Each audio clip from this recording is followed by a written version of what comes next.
If I go like this, let's get another hair. Okay. So, hello.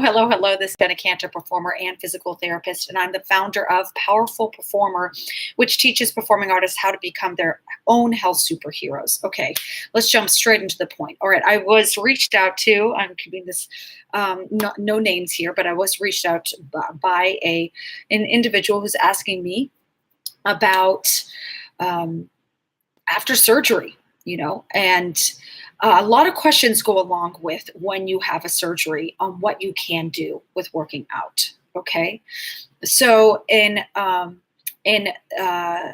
this case, the individual had a hip surgery and is very fearful of the muscle atrophy.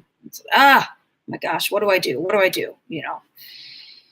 You can't answer questions as a physical therapist without a lot of other questions answered. So when you go into a surgery, you need to find out, write it down, have it written down somewhere, exactly what they're doing in this surgery. Are they cutting through muscles? Are they cutting through ligaments? What actually happened during the surgery? Were there any complications? What were those complications? You need to know the exact details of what goes on.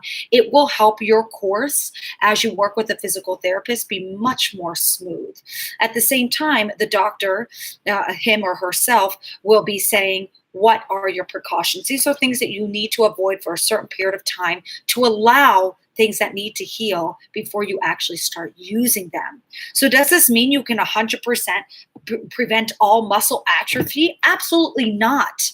There are going to be, and I wouldn't go so far as saying atrophy, you'll get weaker, okay? Look at your age, okay? If you are in your 20s, your 30s, you're gonna be fine. Okay, maybe if you're in your 80s, 70s, and 80s, yes, that will be a whole other case, because when you're not moving, your body has more difficulty recovering. But look at your age, okay? Look at your age. That should give you a good idea, a clear, honest picture of where you're heading. Okay, also you need to look at if you have any comorbidities or anything such as diabetes. All right, are you obese?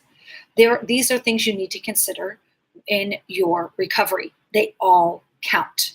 Okay, so what are things you can do? Well, it does get very specific, but overall, you can find exercises that can fit within your precautions with the help of a physical therapist, where you can still work out.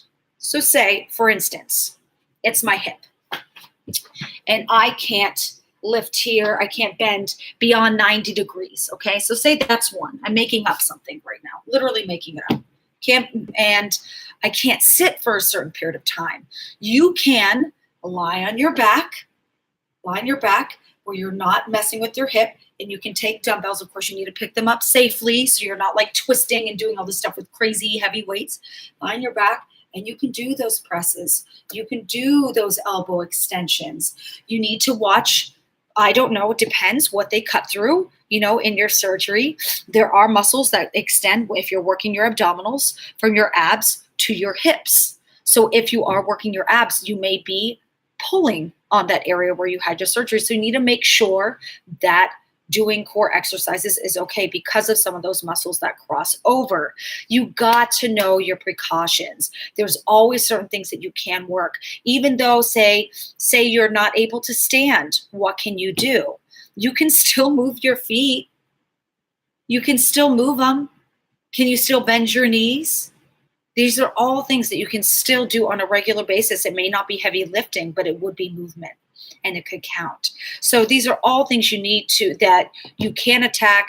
There's specific ways to go about it, and it is always very individualized. You can't get a generic answer, and isn't that great? Who wants to be generic? Okay, so if you want to learn more, honestly, and this is just the truth, if you want to learn more about how, say, you can't use your knees and how you work out, this is literally in one of my modules for the course that I'm creating for powerful performers, for performing artists, specifically female musical theater performers, ages 30 to 40 who have been injured before. So this is a module that I am providing where you are taught if you don't have your knees, if you don't have your ankles, if you don't have your hip, if you don't have your elbow, different exercises that you can do. It's a bit generalist, but it's also a bit more specific, depending on what is going on with your body. So that is part of Powerful Performer, taking you to the next level of being able to make some good decisions for yourself, or also judge if you have something may have been missed in your care. All right, that's it. Take care. If you have any questions or anything, please feel free to private message me or write in the chat below. Take care. Bye.